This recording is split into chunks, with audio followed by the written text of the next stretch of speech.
Assalamu alaykum warahmatullahi wabarakatuh. Kwa majina naitwa Timash Mtima, ni mwenyekiti lakini pia ni mwalimu wa taasisi ya Madrasa Nuri iliyopo Nalasi. Kwa niaba ya taasisi ya Madrasa Nuri inatoa shukrani kwa upande wa bodi ya chama kikuu cha ushirika TAMCU ambayo kwa pamoja wameamua kuisaidia taasisi ya Nur Nalasi.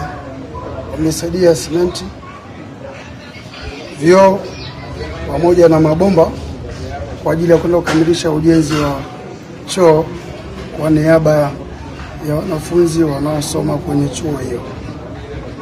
Hivyo basi tunawashukuru, lakini pia tunawaombea dua Mwenyezi Mungu awajalie kheri katika majambo yao, wayafanye kwa pamoja. Shetani asiingize fitna katika jambo lao. Mwenyezi Mungu awatangulie na mambo yaende vizuri, wao kwa pamoja kwa niaba ya TAMCU, lakini pia na wenyewe kwa mmoja mmoja katika majambo yao pia yaende vizuri. Lakini Mwenyezi Mungu awape afya, Mwenyezi Mungu awaondolee mabaraka katika majumba yao wao wenyewe pamoja na familia zao.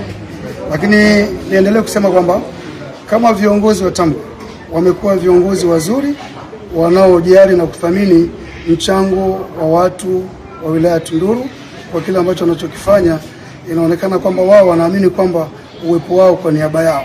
Kwa hiyo niendelee kuwaomba kama watatokea wengine wenye shida kama sisi, waendelee kuwasaidia, na niseme tu kwamba ni viongozi ambao wamesimama vizuri, bodi pamoja na bodi, mwenyekiti na wajumbe wake, lakini pamoja na meneja wa chama kikuu na watu wake wote wamesimama vizuri, na niwaombe kwamba tujenge utamaduni wa kuiamini bodi ya chama kikuu.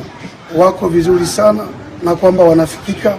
Tukiwa na shida tusisite kuzungumza nao, kipo watatusaidia, hakipo watatuambia kwamba hakipo, tusubiri, na kama hakipo kabisa tutaambiwa na tutakiwa turizike na hiyo hali.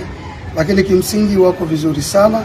Na kwa niaba ya wakulima pia niseme tu kwamba shughuli zinazoendelea hapa kwenye chama kikuu zinaenda vizuri na mambo sio mabaya sana, wanasikiliza wakulima. Nimekuja nimejionea kinachoendelea, ama hakika kama kiongozi wa dini nimeridhishwa na mwenendo wa kazi zao. Asalamu alaykum warahmatullahi wabarakatuh.